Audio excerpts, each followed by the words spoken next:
continuación, le damos la bienvenida al doctor René Escobar, cirujano gastrointestinal y endoscopista del Hospital San Vicente, que nos va a hablar de enfoque del paciente ictérico. Bienvenido.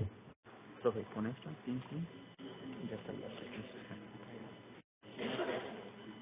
ya tenía.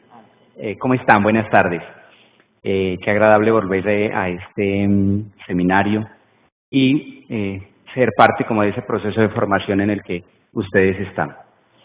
A diferencia, pues, como de las otras charlas que han tenido o que van a tener de cirugía general, esta es una charla un poco más semiológica en realidad, porque no tocamos ninguna patología en específica, sino que lo que vamos a hacer es analizar un síntoma desde el punto de vista clínico y desde el punto de vista quirúrgico a la vez, aunque sabemos pues que esta es la sesión de cirugía. De la ictericia, como les mencionaba, que es un síntoma o un signo dependiendo de si el paciente lo manifiesta o si es algo que nosotros veamos, podemos decir varias cosas. Sin embargo, me interesa que después de esta charla ustedes puedan decir de una manera objetiva cuál es el enfoque que le van a dar de una manera muy fácil y sencilla al paciente que les llegue con cualquier cuadro de ictericia. Definir ictericia, pues creo que para todos es muy conocido, es aquella coloración amarillenta en la piel, en los tejidos más ricos en elastina, que es los sitios donde más fácil se va a almacenar la bilirrubina. Incluso la acumulación de bilirrubina en diferentes órganos específicos va a generar algún tipo de alteraciones dependiendo de los niveles específicos. Hablamos de un valor normal de bilirrubina como el primer dato específico, que es de 0.3 a 1.3 miligramos por decilitro. De ese valor, nosotros sabemos que existe una bilirrubina indirecta o no conjugada y bilirrubina directa o conjugada. La directa no debe superar el 30%. Cuando nosotros tenemos una bilirrubina total, sumada a las otras dos, que sea mayor de 2.5, vamos a tener precisamente la ictericia. Uno puede tener valores entre 1, 1.5 y 2 y aún así no estar ictérico. Pero eso no significa que esa elevación no tenga que ser estudiada. Sin embargo, esos niveles subclínicos de elevación de las bilirrubinas casi siempre van a pasar desapercibidos y simplemente van a ser un hallazgo ocasional cuando se hagan algún otro tipo de exámenes por algún otro tipo de circunstancia. Decir que nosotros vamos a enfocar la ictericia cuando ya el paciente está en estas condiciones, cuando ya vemos las evidentes alteraciones de la ictericia en la piel con el prurito marcado que puede generar, pues es muy fácil. Y de ahí cualquiera lo va a ver y cualquiera va a poder determinar con base solo en el examen físico qué pudiera estarle pasando al paciente. Sin embargo, ese no es el verdadero reto. El verdadero reto empieza cuando, entendiendo cómo es que se forma la bilirrubina y cuáles son los posibles sitios de formación de un exceso de bilirrubinas, de acumulación o de falta de la secreción o excreción normal de esta. Ese es el verdadero reto. Pues, para empezar, ¿qué podemos ver? La bilirrubina viene del hemo, de la hemoglobina, y es originada en todo el proceso normal de destrucción de los eritrocitos. En sangre, este proceso simplemente es la conversión a biliverdina y luego a una bilirrubina no conjugada o bilirrubina indirecta, que es la que se puede medir normalmente. Este es un proceso eminentemente sanguíneo, hasta esta parte.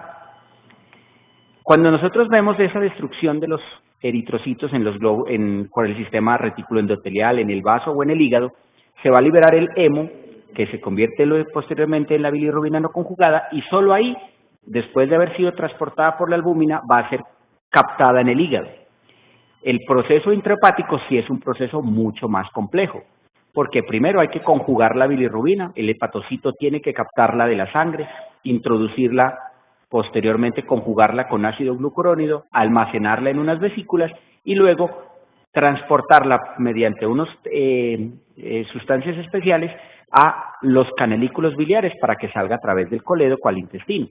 Y el proceso en el intestino continúa también, porque hay una serie de mecanismos que van a hacer una circulación enterohepática y hay otros mecanismos como la transformación bacteriana, que es la que en últimas va a generar el color amarillo de las heces mediante la conversión a estercobilina. Entonces es un proceso bastante complejo, pero cuando uno lo ve en un diagrama como este, seguramente lo puede entender de una manera más fácil. Ahora, si nosotros entendemos este cuadro, entonces tenemos 3 puntos específicos. 1, el proceso que va en los vasos sanguíneos. 2, el proceso que va en el hígado. Y 3, el proceso que va en los conductos de la bilis. Esos son los 3 puntos críticos en la formación de la ictericia. Entonces podemos decir de la siguiente manera, muy fácil, que tener ictericia puede deberse a 3 causas específicas. Una, a excesiva hemólisis de células rojas, por algunas de las causas más comunes, entre ellas las anemias hemolíticas, que son el mejor ejemplo. Segundo, los desórdenes específicos del conducto biliar. Ya les hablaba el doctor Muner hace un rato de la obstrucción del conducto biliar por coledocolitiasis, pero podemos pasar por el ascaris, por los tumores, posquirúrgicas, después de procedimientos invasivos. Puede causarse toda una obstrucción con todo el fenómeno de la ictericia. O el otro, que es el daño intrínseco de los hepatocitos, que es la ictericia que nosotros vamos a llamar, ya vamos a hacer la clasificación, de origen hepático. Uno se preguntaría, entonces ¿por qué los recién nacidos tienen una ictericia que se quita básicamente sola? En ellos no hay ninguno de estos 3 desórdenes, simplemente es una inmadurez de todos los mecanismos, tanto en el hígado como en los canalículos biliares, pero que con el correr de los días se soluciona y simplemente la ictericia desaparece. Basados en esos 3 puntos críticos de ictericia la podemos definir desde tres contextos. Uno, la ictericia prehepática. ¿Qué significa? Todo el proceso que se sucede en los vasos sanguíneos, donde hay una elevación del proceso de hemólisis y hay un aumento marcado de la bilirrubina indirecta. ¿Qué pasa? El hígado sigue funcionando bien, los conductos biliares siguen funcionando bien y el proceso en el intestino sigue funcionando bien. Por eso, esta ictericia prehepática se caracterizará siempre por una bilirrubina no conjugada excesivamente alta en sangre. A diferencia de otras ictericias, esta ictericia siempre va a tener las pruebas de perfil hepático completamente normales. Simplemente es un aislamiento de la bilirrubina no conjugada. Cuando la hemólisis es excesiva, pues eso va a hacer que la capacidad normal del hígado pues se vea superada, y es por eso que viene la ictericia, porque el hígado, ustedes saben que es un órgano bastante noble, que tiene una capacidad de reserva importante, pero cuando la hemólisis es excesiva, el hígado no puede con toda esa carga de bilirrubina. Entonces, ¿qué pasa? Cuando esa cantidad excede esa capacidad, sí se va a ver algo, la elevación de la bilirrubina directa. No es siempre. ¿Por qué? Porque después de ciertos momentos, el hígado va a ser capaz de manejar esa sobrecarga de bilirrubina indirecta. Eso pasa muy comúnmente en las anemias hemolíticas. ¿Qué pasa en esta ictericia? Como la bilirrubina no conjugada tiene un transporte de albúmina y no es hidrosoluble, jamás se va a excretar en la orina. Entonces uno puede estar ictérico en exceso y nunca va a tener coluria. Ese es un hallazgo particular de la ictericia prehepática. Ahora, lo que les decía, la capacidad de conjugación de reserva del hígado es muy buena y después de algunos días pues va a hacer un control adecuado y no va a permitir que la hiperbilirubinemia se aumente a más de 5 miligramos por decilitro. Sin embargo, ¿eso qué da el hecho de que el médico ya esté instaurando todas las medidas terapéuticas para disminuir la hemólisis. Si no lo hace, tarde que temprano, esa capacidad de reserva también se va a ser superada y podemos tener bilirrubinas de 20, 30 y 40, como en algunos casos. Sobre todo, por ejemplo, de anemias de células falciformes. El otro punto crítico es la ictericia de origen hepática, es decir, donde la hemólisis es un proceso que sigue su curso normal, pero el que está afectado es el hepatocito directamente. Al hablar de daño del hepatocito, pues estamos hablando nosotros del ejemplo más clásico, que es la cirrosis. Entonces, ¿qué pasa? Se altera la captación de bilirrubina indirecta, se altera el proceso de la conjugación dentro del hepatocito y se altera el proceso de la secreción normal de bilirrubina conjugada del hepatocito al conducto biliar. Entonces, todos esos 3 procesos se afectan y por eso es que en esta ictericia sí se puede haber aumento paralelo de la bilirrubina directa y de la indirecta. Miren que el proceso en el intestino sigue completamente normal y por eso los pacientes no van a tener acolia, que es un dato específico de la bilirrubina, de la ictericia que sí sucede en el otro punto crítico que son los conductos biliares. Entonces, cuando hablamos de ictericia intrahepática o de origen hepático, estamos hablando de que hay un daño intrínseco de los hepatocitos o en algunas ocasiones de los conductos biliares que llamamos los más pequeñitos o los canalículos. De ellos, el ejemplo más importante es una enfermedad autoinmune que se llama la colangitis esclerosante primaria. Si bien es una enfermedad de los conductos biliares, es intrahepática, el daño es completamente intrahepático y hay unas alteraciones exactamente iguales que en la cirrosis. Es más, muchos de los pacientes terminan en cirrosis y terminan en trasplante. Ya les mencionaba, se afectan todos los procesos del hepatocito. Algunos pacientes pueden hacer un proceso de neoformación de canalículos biliares y disminuir un poquito el impacto de esa ictericia, pero no es en todos y va a depender de la capacidad física de cada paciente. Dato importantísimo, en esta ictericia tampoco hay acolia. ¿Por qué? Porque la bilirrubina seguirá fluyendo hacia el conducto y seguirá su proceso normal con las bacterias que la degradan. ¿Cuál es el problema de esta ictericia hepática? La multiplicidad de causas.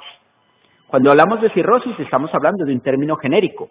La más común, la hepatitis o la cirrosis alcohólica, las hepatitis virales, las hepatitis por cobre, toda una serie de causas que nos van a llevar a ese estado. Causas infecciosas que pueden generar procesos de ictericia hepática temporales, la hepatitis viral A, las hepatitis por otro tipo de virus, la fiebre amarilla, las enfermedades o infecciones por espiroquetas, algunas causas parasitarias, un absceso hepático amebiano cabe dentro de esas posibilidades, la misma malaria. Ese fenómeno de colestasis intrahepática secundaria a algunos medicamentos y sobre todo a sepsis. Quiero detenerme aquí porque el hígado de sepsis, que es un término relativamente nuevo dentro de los conceptos de falla orgánica múltiple, es un proceso que se está viendo con cada vez más frecuencia y hace parte de las escalas de valoración del paciente en estado crítico. Entonces, siempre que tengamos un paciente séptico con ictericia, nosotros tenemos que pensar, antes que decir que tenga una obstrucción biliar, lo que tenemos es que ver si hay alguna causa específica de esa sepsis que me esté afectando el funcionamiento del hígado. Casos específicos es el de la hipoperfusión del paciente en shock. Tóxicos como el alcohol, obviamente, los derivados del oro, los medicamentos antitiroideos y el arsénico pueden generar este mismo tipo de daño hepático agudo, algunas neoplasias que generan metástasis hepáticas múltiples. ¿Qué pasa aquí? Uno diría que cuando hay metástasis, pues lo que pasa es que se obstruyen los conductos y es la causa más común, pero no, resulta que cuando hay múltiples metástasis en el hígado, los hepatocitos se destruyen y se ven reemplazados por células neoplásicas.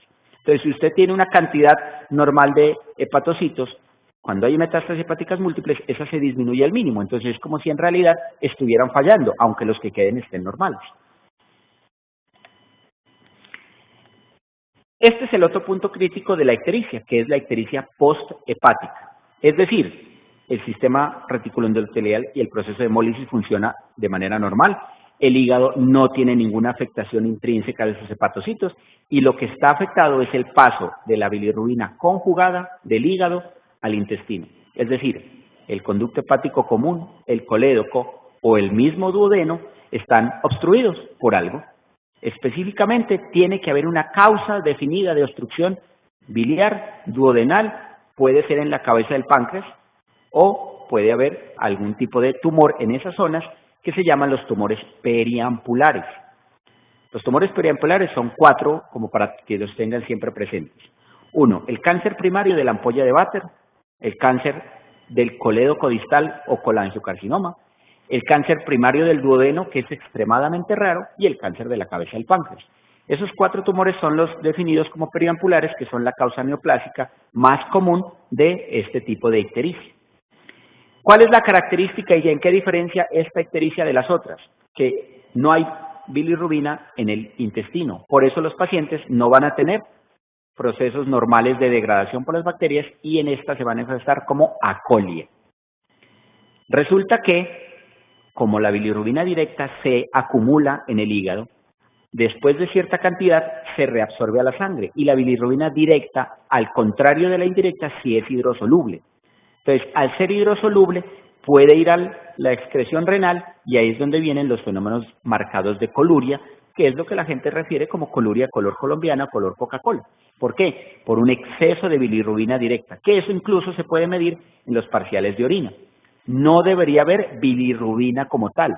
Una cosa es el urobilinógeno y otra cosa es la bilirrubina. Pero si el parcial de orina reporta bilirrubinas positivas, es porque algún fenómeno de estos está pasando. Entonces, siempre hay que tener mucho cuidado al leer los uroanálisis, interpretarlos todos en su debido contexto.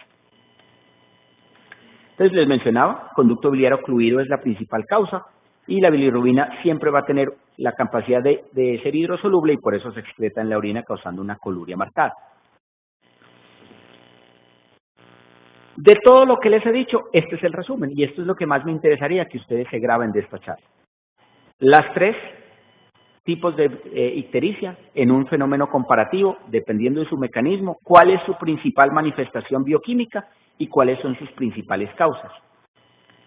Hemolítica, bilirrubina no conjugada elevada. Hepatos.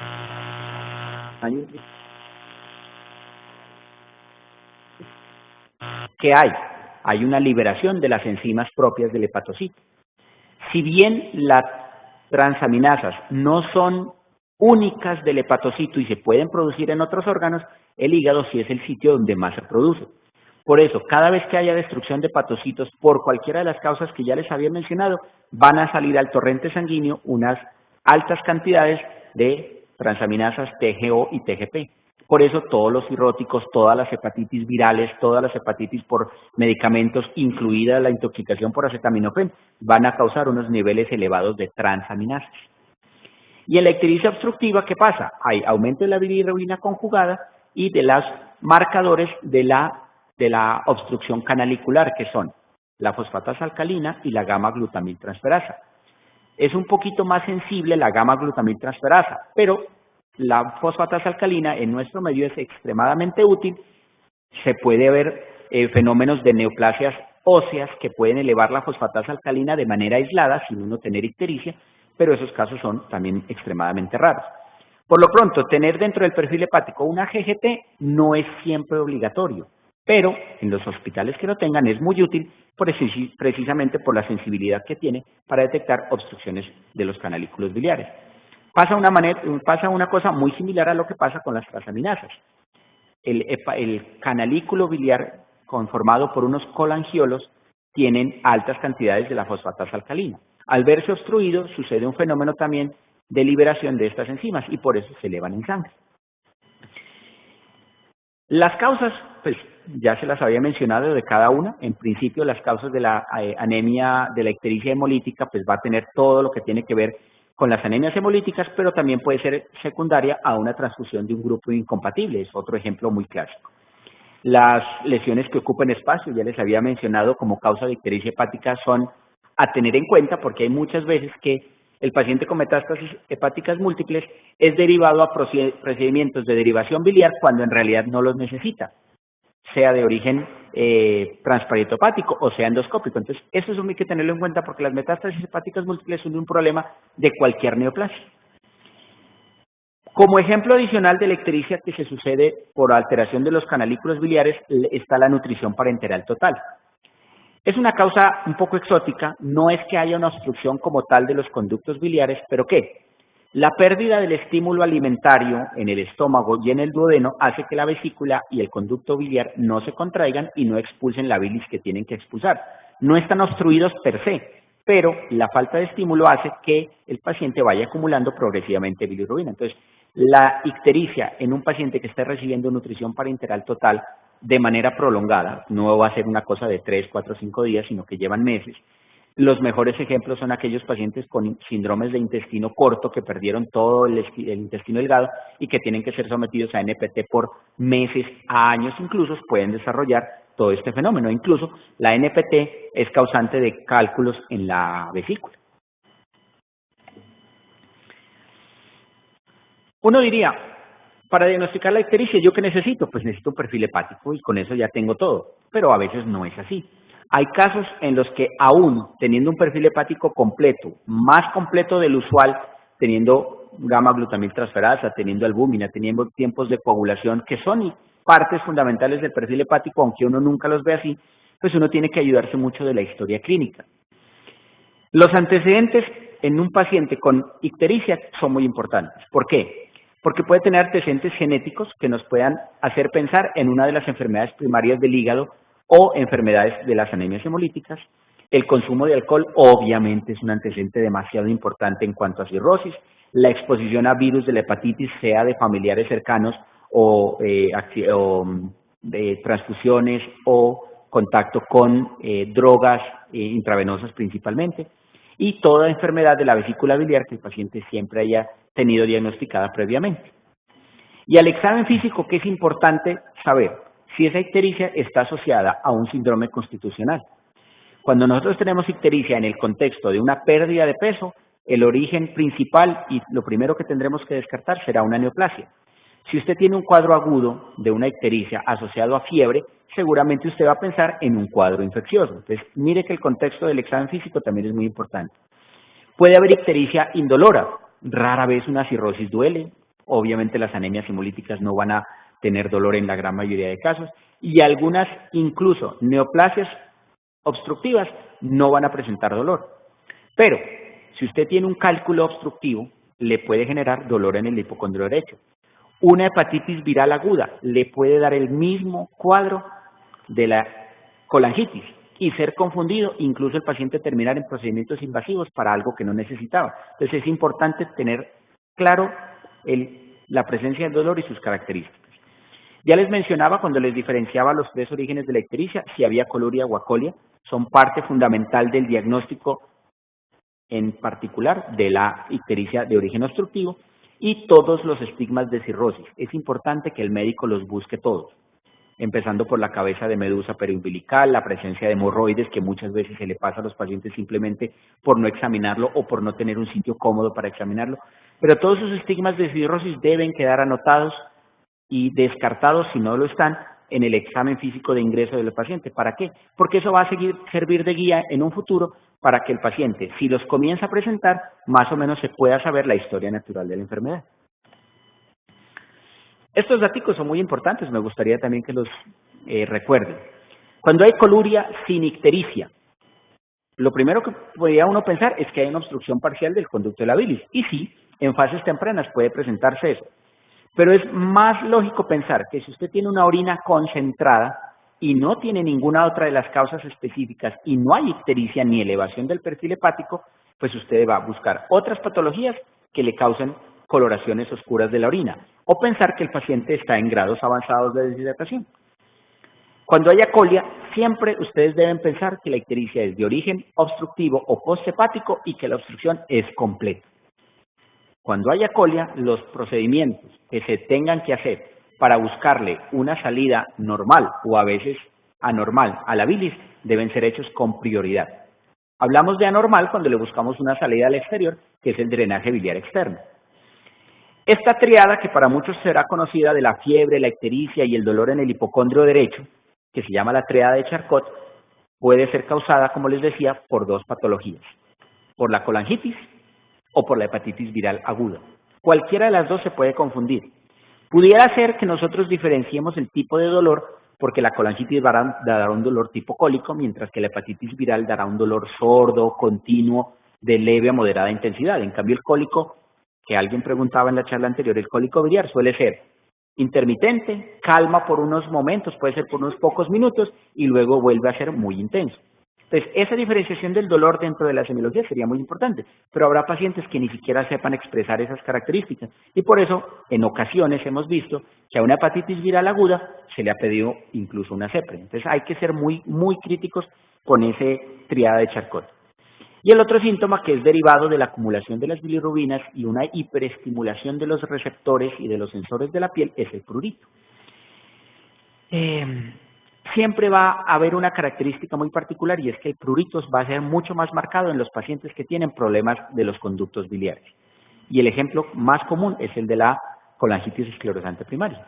Curiosamente es la que más prurito da, asociada a otra de las patologías que se llama la cirrosis biliar primaria.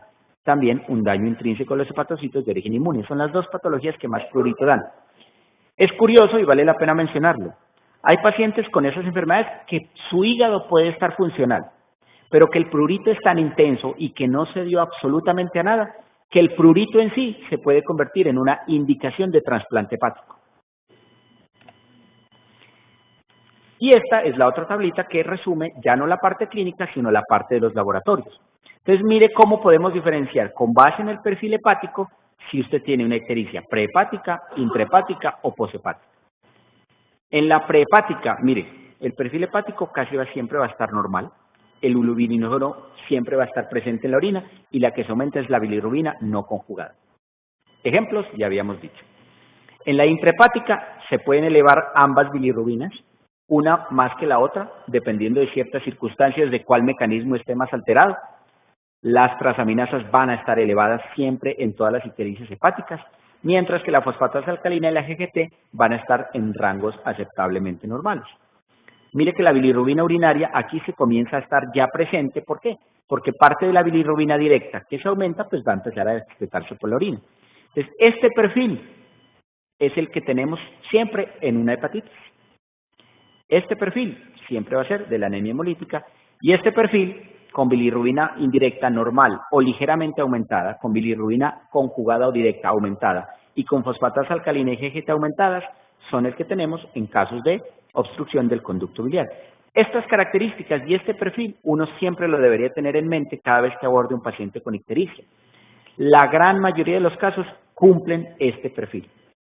Habrá casos específicos que se salgan de él, pero serán ya casos muy complejos de algunas infecciones raras o de algunos trastornos genéticos que rara vez nosotros los vamos a ver. Existe, y aquí se trae este flujograma porque existe unas patologías que pueden causar aumentos aislados de la bilirrubina. Es decir, el perfil hepático está completamente normal, salvo porque hay unas bilirrubinas aumentadas. ¿Qué pasa? Si yo detecto que esa bilirrubina aumentada es solo la indirecta, yo voy a pensar en hemólisis, en fenómenos subclínicos todavía, y si no hay signos de hemólisis, que yo estoy ingiriendo algunos medicamentos, o que tengo estos dos síndromes, el síndrome de Gilbert o el síndrome de Krieger-Nag. Voy a hacerles una pausa al final de la charla para darles una tablita también discriminando estos síntomas que son, si bien son raros, pero es importante siempre recordarlos, porque habrá pacientes que en medio de una patología les pueden decir, venga, es que yo tengo una ictericia, me pongo amarillo durante algunos días y luego se me quita. Resulta que esos pacientes generalmente tienen estos síntomas y no meritan ningún tratamiento. Cuando hay aumento aislado, única y exclusivamente de la bilirrubina directa, con todas las demás pruebas normales, yo puedo tener un síndrome de Dubin-Johnson o un síndrome de Rotor. Cualquiera de las dos, voy y repito, son patologías que no dan mayores problemas y que su tratamiento suele ser mínimo. Ahorita lo vemos más adelante.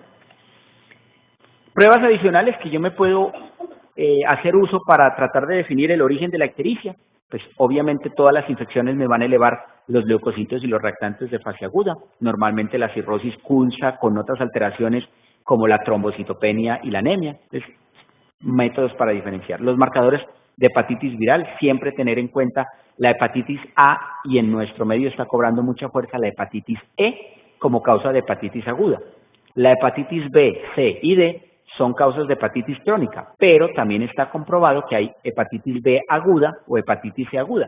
Ya es muy raro encontrar hepatitis C porque los bancos de sangre absolutamente tienes todos una control de calidad muy amplio, pero todavía hay personas que pueden tener hepatitis C por una transfusión de hace 20, 30 años y que apenas se va a venir a manifestar ahora por la cirrosis. Pedir amilasas y lipasas siempre va a ser importante en el contexto de un paciente con dolor abdominal agudo para descartarle pancreatitis asociada a coledocolitiasis. El extendido de sangre periférica y los índices eritrocitarios para cuando estamos pensando en anemias hemolíticas o en algunos tipos de infección. Los reticulocitos para la misma causa. Y yo les mencionaba que la albúmina y los tiempos de coagulación hacen parte del perfil hepático. ¿Por qué? Porque la albúmina se produce principalmente en el hígado. Y los factores dependientes de vitamina K para la coagulación también son producidos en el hígado. Entonces, todo daño hepático intrínseco va a causar alteraciones de estos dos parámetros. Es más, hay que recordar que en la ictericia de origen obstructiva, es decir, no hay bilirrubina y la bilirrubina es fundamental junto con las sales biliares para que se absorba la vitamina K en el ilion distal. Cuando no hay bilirrubina, esa vitamina K no se absorbe. ¿Qué pasa? Los tiempos de coagulación comienzan a elevarse. ¿Cuál es la solución inicial? Todo paciente con ictericia obstructiva por obstrucción del conducto biliar debe recibir suplementos de vitamina K parenteral. Se puede dar intravenosa, se puede dar intramuscular o se puede dar subcutánea. No hay ninguna diferencia en ellas. Y normalmente damos 10 miligramos por 3 días mientras solucionamos la causa de la ictericia obstructiva. Entonces, siempre se debe reponer vitamina K en estos pacientes que tienen ictericia de origen posthepático. Y cuando abordamos los exámenes imagenológicos, es decir, nosotros tenemos un arsenal de estudios muy importante, pero ¿qué tenemos que buscar? La principal diferencia entre la ictericia prehepática, hepática, de la ictericia posthepática es la dilatación de la vía biliar. La ecografía, que es fácil y de bajo costo, aunque es operador dependiente, es muy buena para saber si usted tiene o no tiene dilatación de la vía biliar. No es buena para que le diga, vea, es que es por tal cosa, o vea que es que no vi el cálculo, o no vi el tumor. Puede que no sea muy buena. Pero si una ecografía le dice que la vía biliar está dilatada, es porque algo la está obstruyendo. Ahora, si la ecografía logra ver un cálculo, o logra ver un ascaris, o logra ver un tumor, muy bueno. La sensibilidad para eso es buena, pero la especificidad no. En cambio, la tomografía y la resonancia sí son muchísimo mejores para ver cualquiera de estas tres alteraciones. La ecografía, de manera sencilla, es muy buena para ver cambios en el tamaño o en la ecogenicidad del hígado y puede decir con mucha certeza si uno puede tener cambios de cirrosis o no. En eso, la tomografía y la resonancia también son muy útiles, pero no es que superen mucho la ecografía. En cuanto a la nodularidad hepática, también son hallazgos muy comunes del paciente de la cirrosis. Paciente que tenga abscesos o colecciones abdominales y ascitis va de la mano con el diagnóstico de la ictericia cuando estamos pensando en patología tumoral. Signos de colangitis son muy fáciles de ver en la ecografía, son muy fáciles de ver en la tomografía y son extremadamente fáciles de ver en la resonancia. Entonces, cualquiera de esos exámenes me puede ayudar a mí a definir el paciente tiene colangitis y tengo que actuar para solucionar esa colangitis. La esplenomegalia, las varices esofágicas y la circulación colateral, que como les mencionaba como estigmas de la cirrosis, pues es importante diagnosticarlas. A veces se necesita endoscopia para ver si hay varices esofágicas. La trombosis portal y de las venas suprahepáticas es otro de los hallazgos críticos que hay que saber evaluar. Para eso la ecografía no tiene mayor utilidad, a menos que se haga con Doppler. En eso la tomografía y la resonancia sí tienen demasiada especificidad. Entonces es importante siempre saber qué utilizar. En el orden lógico, la ecografía siempre va a ser el primer examen. Y si es utilizado e interpretado de una manera adecuada, puede ser suficiente. Por eso es importante usted siempre tener a la mano una buena comunicación con el radiólogo para buscar esos signos específicos que usted quiere encontrar en ese paciente. Estos son unos ejemplos. Quise traerles estos porque me parece esta una imagen muy bonita. Este es un duodenoscopio con el que se hace una CEPRE. Y este es un patrón muy clásico de una colangitis esclerosante primaria, en donde los canalículos biliares comienzan a afectarse y tienen un patrón arrosariado. Mire que son áreas dilatadas y áreas estrechas. Áreas dilatadas y áreas estrechas, y esta es una enfermedad que normalmente es causa de ictericia. Esta es una vía biliar normal. Mire que este es el duodeno. Este es el conducto hepático, aquí está un muñoncito del cístico, el conducto hepático derecho y el conducto hepático izquierdo. Eso es como se configura normalmente la vía biliar en los estudios imaginológicos. Y esta es una imagen de resonancia donde igualmente está el conducto biliar de un calibre completamente normal. El colédoco de una persona adulta no debe medir más de 6 milímetros. Cuando a una persona adulta le han hecho colecistectomía, puede dilatarse un poquito el colédoco y llegar hasta 8. Esos son los valores que se aceptan como normales, pero no más de ahí. Esta es la vesícula, y mire que aquí se alcanza a pintar algo, por eso es lo bonito de la colangioresonancia, que se alcanza a pintar el conducto pancreático, ambos desembocando casi que juntos aquí en el duodeno. Entonces, las imágenes de resonancia son muy bonitas, son difíciles de interpretar, pero son el mejor estudio diagnóstico para las enfermedades primarias del conducto biliar y del conducto pancreático. Este es el flujograma de la suma de la parte clínica con la parte de los laboratorios, con la parte de las imágenes. Entonces, un buen examen físico, un buen perfil hepático completo. Si yo veo que hay un perfil hepatocelular con elevación de las transaminasas, que no hay alteraciones con ninguna de las otras enzimas, entonces yo lo primero que tengo que pensar es en fenómenos hepáticos primarios. Descartar una cirrosis, descartar una hepatitis, descartar todas las causas que me podían afectar el hígado y hacer todos los estudios desde el punto de vista viral. Si usted tiene un perfil colestásico, que es el perfil de la ictericia posthepática, pues nosotros ¿qué vamos a hacer? Primero, la ecografía, es el primer estudio. Si la ecografía simple y sencillamente me dice que tiene un conducto dilatado, así no me pueda determinar cuál es la causa, yo tendré que proceder o hacer un estudio específico, que el mejor estudio, ya les mencionaba, es la colangioresonancia, por tener una gran ventaja, y es que es no invasivo. Al ser no invasivo, no somete al paciente a ningún riesgo como tal. En cambio, si la ecografía como tal me dijo, sí, yo estoy viendo un cálculo, pues yo sí no procederé a una colangioresonancia, porque no me va a decir más de lo que ya me dijo la eco, y pasaré a un fenómeno o a un procedimiento terapéutico como la CEPRE o la cirugía si yo no tengo a mano el servicio de endoscopia. Si después de hacer este análisis tengo un perfil colestásico, tengo los conductos dilatados, la CEPRE o la resonancia no me mostraron ningún hallazgo, yo tendría que pasar a una biopsia hepática. Ese es un de los pocos casos que tendrá indicación de la biopsia hepática. Pero si yo tengo un perfil poshepático, no hay dilatación de la vía biliar, yo hice estos exámenes y sigue estando normales, con un colédoco normal, con una vía biliar normal, yo tengo que pensar que hay unas causas de de colestasis intrahepática que lastimosamente son otra de las indicaciones de pedir anticuerpos específicos y biopsia hepática. Entonces, si bien este cuadro termina siendo más complejo de lo que del mensaje que yo les quería dar, la importancia del médico general y de la importancia del servicio de urgencias es llegar hasta aquí. Quiero trazar una línea por aquí. Todo lo que usted tenga que definir, lo tiene que definir de aquí para acá. Que usted termine haciendo estos o haciendo estos, ya casi no va a ser campo del médico general, sino que va a ser campo o del hepatólogo o del cirujano en estos casos, o en algunos casos del hematólogo. ¿Pero por qué? Porque si el esquema de manejo y de enfoque que usted hizo cumplió este flujograma, seguramente usted va a hacer el diagnóstico en la gran mayoría de los casos. Este es un capítulo un poquito aparte. ¿Por qué? Porque uno como cirujano, y en cualquier paciente que haya sido operado de cualquier causa, no solo de patologías intraabdominales, pueden presentarse fenómenos de ictericia, que no van a estar asociados a ninguna de las otras partes que les había mencionado. ¿Por qué es importante este tema de la ictericia en el postoperatorio? Porque es la menos entendida de todas. Entonces, yo puedo tener un paciente que operamos de la cadera, que operamos de una lesión de la columna y tener una sobreproducción de bilirrubina. Entonces resulta que le hacemos el perfil hepático y sí, efectivamente las bilirrubinas están elevadas, aunque el resto del perfil hepático no lo tenga.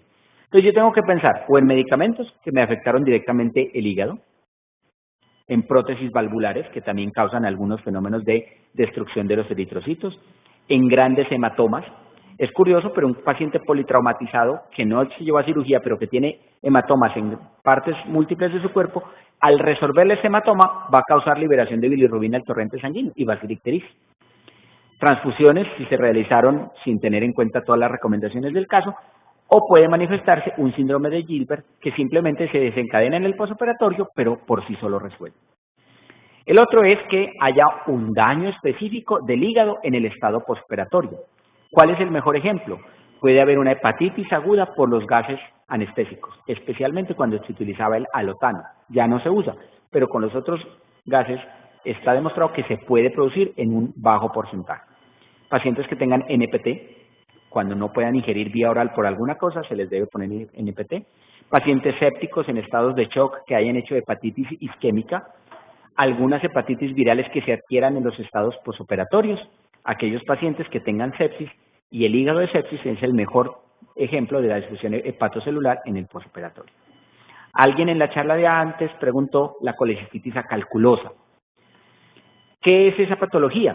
Es una inflamación aguda de las paredes de la vesícula que se sucede como consecuencia de una hipoperfusión, que puede producir en grandes cirugías. ¿Por qué? Porque obviamente el organismo se concentra en perfundir hígado, corazón, cerebro y riñón y deja de perfundir las vísceras intestinales y parte de ella la vesícula. Entonces, esa hipoperfusión causará la inflamación. Pacientes con grandes traumas o grandes quemaduras. ¿Cuál es el manejo de un paciente que tiene grandes cirugías, trauma o grandes quemaduras? Pues no va a ser llevarlo a una colecistectomía de urgencia. Entonces, uno lo que tiene que hacer es drenar la vesícula mediante una colecistostomía. Esperar que salga de todo el contexto de y seguramente después planteará usted si lo opera o no lo opera.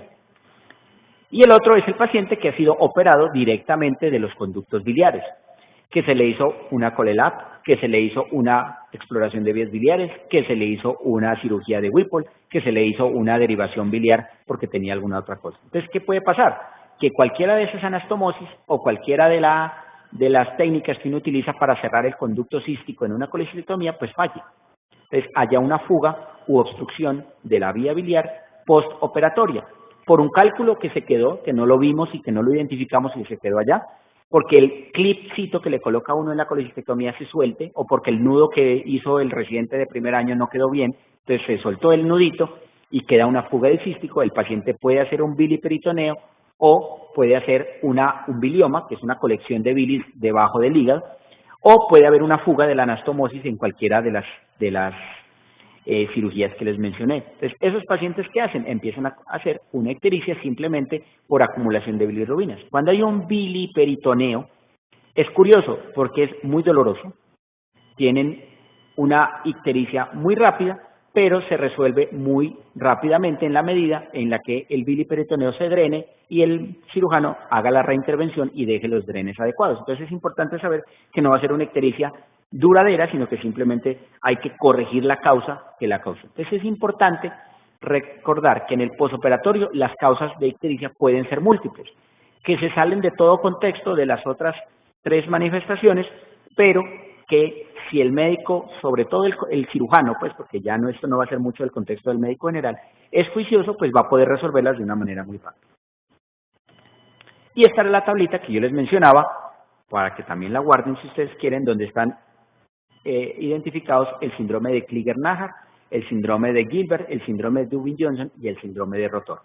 No es difícil si uno tuviera esta tablita siempre laminadita, pues, y pudiera tenerlo en cuenta. El Klinger-Najar tipo 1 es una enfermedad básicamente mortal de los recién nacidos. Son aquellos que no tienen la capacidad para conjugar la bilirrubina en el hígado, porque no tienen la actividad de la enzima uridil difosfato glutamiltransferasa. Entonces, ¿qué pasa? Nacen con ictericia marcada, que es lo que nosotros llamamos el kernicterus. Y son pacientes que normalmente mueren en los primeros días de vida, a menos que se les haga un trasplante de emergencia, cosa que es muy difícil, pues hacerle un trasplante a un recién nacido. Ese es el tipo 1. La tipo 2 es el mismo déficit de la enzima, pero es un déficit parcial, es decir, hay una actividad disminuida.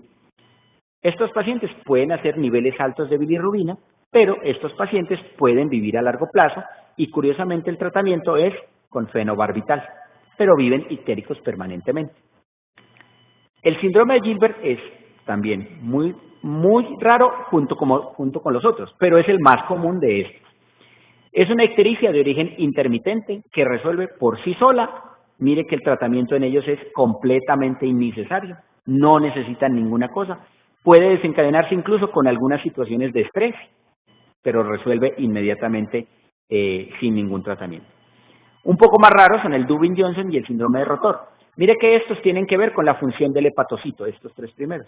Estos 2 tienen que ver, pero ya es con el fenómeno de secreción normal de la bilirrubina del hepatocito al canalículo biliar. Son muy raros. Mire que también, al igual que el otro, el tratamiento es innecesario y son causas también de ictericias intermitentes. Esta tablita, pues les repito, no es sino tenerla siempre en mente. Uno quisiera tenerla laminada pues en el servicio de urgencias, pero rara vez va a haber estos síndromes.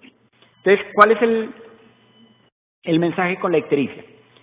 Tal como les dije al principio, no es una patología, es un signo o un síntoma que debe ser interpretado con base en el fenómeno semiológico normal. Usted identifica o hace un diagnóstico sindromático primero. Usted establece hacia dónde está o de dónde está originada esa ictericia. Y ya después habrá un diagnóstico etiológico, tratando de identificar cuál es la causa de la ictericia. Si usted sigue siempre ese patrón, le va a quedar muy fácil de identificar qué fue la causa primaria de la ictericia. Este es mi correo, si quieren lo anotan. Tienen preguntas, si hoy no tienen preguntas, pueden hacerlas en cualquier momento, yo trato de contestarles. No es sino una parte fundamental de la labor de todos nosotros, tratar de ayudarles en este proceso de formación. Muchísimas gracias.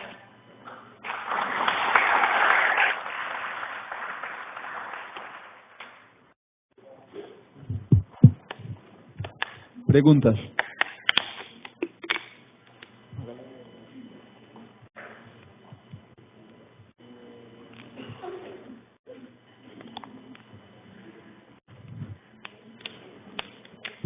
Doctor, preguntan cuándo hacer CEPRE y cuándo hacer colangioresonancia. Esa es una pregunta que me compete directamente porque hacer CEPRES debe ser reservado única y exclusivamente cuando usted ya tenga identificada la causa de la obstrucción. Es decir, CEPRE es un procedimiento terapéutico, no debe ser utilizado para diagnóstico. Yo les mencionaba, la ecografía es muy sensible Entonces, si una ecografía les dice, tiene cálculo, es porque lo tiene. Si una ecografía en manos de un buen ecografista y en manos de un buen equipo le dice, vea, es que yo veo un ascaris en la vía biliar, lo tiene. Si no lo ve, pues uno sí tiene que tener en duda si en verdad no lo tiene o si puede ser que no lo tiene y el ecografista no lo vio. Entonces, ese es el cuento de la sensibilidad y especificidad. Entonces, en todos esos pacientes que usted no tenga identificada la causa de la obstrucción biliar, usted tiene que hacer un estudio específico para saber la causa. Y en eso nosotros tenemos dos instrumentos. O la colangioresonancia, que es muy buena, tiene la ventaja sobre el colangio-TAC, que es el otro examen, que no tiene radiación ionizante. Ambos son muy buenos en cuanto a diagnóstico. El colangio-TAC tiene un problema de índole administrativo, y es que necesita un medio de contraste que es diferente pues del que normalmente se usa, que es muy costoso y que rara vez se consigue en Colombia. Entonces, colangiotacs casi no se pueden hacer en Colombia. Entonces, por eso la colangioresonancia se hace en todo paciente y debe ser el método de elección para el diagnóstico de la obstrucción biliar en todo paciente en el que la ecografía no identificó la causa. Si con la ecografía o en su debido momento con la resonancia usted ya supo, vea, es que tiene un ascaris, es que tiene un quiste del colédoco, es que tiene un tumor periampular, es que tiene una compresión extrínseca por unas adenopatías de un linfoma. Ahí sí vamos a pedir la CEPRE para que por medio de endoscopia se le pueda solucionar la obstrucción al paciente, sea quitándole el cálculo, sacándole el ascaris o colocándole un stent mientras se lleva al paciente a cirugía. Lo mismo aplica cuando usted tiene un paciente en un posoperatorio de una ColeLab que tiene una fístula biliar o que tiene una ictericia posoperatoria. Entonces, lo ideal es primero hacer un estudio diagnóstico que le diga, vea, no, lo que pasa es que se soltó el clip del cístico, no, vea, es que se le quedó un cálculo, o vea, es que usted hizo una lesión iatrogénica de la vía biliar. Usted hace el análisis, si lo puede solucionar con endoscopia y CEPRE, o si ese paciente pues tiene que volver a llevarlo a cirugía. Entonces, por eso la importancia de la colangioresonancia. Siempre colangioresonancia es el mejor método diagnóstico de la vía biliar. Doctor, también nos preguntan, ¿cuál es el papel de la endoecografía biliopancreática? La endosonografía es un método ideal en el diagnóstico de la patología hepatobiliar. Tenemos, hay que decirlo, una gran limitación en nuestro medio y es que muy pocas personas en el país dominan esa técnica. Es juntar ecografía que va en la punta de un endoscopio y se hace ecografía intraluminal. Sirve para muchas cosas, sirve para estadificar lesiones en esófago, en recto, en estómago, sirve para tomar biopsias de páncreas que suelen ser muy difíciles de hacer y sirve para estudiar el conducto biliar y el conducto pancreático para ver si tienen cálculos, tiene una sensibilidad y una especificidad exactamente igual a la que la tiene la resonancia. Tiene un problema y es que es invasivo y como cualquier estudio invasivo pues tendrá sus riesgos, pero es otro de los exámenes ideales que uno pudiera tener. ¿Cuál es el problema? La disponibilidad del método. Es muy difícil en realidad encontrar cómo hacerse una endosonografía para diagnosticar este tipo de problemas. Ese instrumento ha avanzado tanto que ya incluso se están haciendo algunas cosas que antes solo se podían hacer por cirugía. Por ejemplo, una comunicación entre la vesícula y el duodeno, que se llama una colecistoduodenostomía como método de paliación para otros cánceres, ya se puede hacer incluso por endosonografía, pero se requiere demasiada experiencia.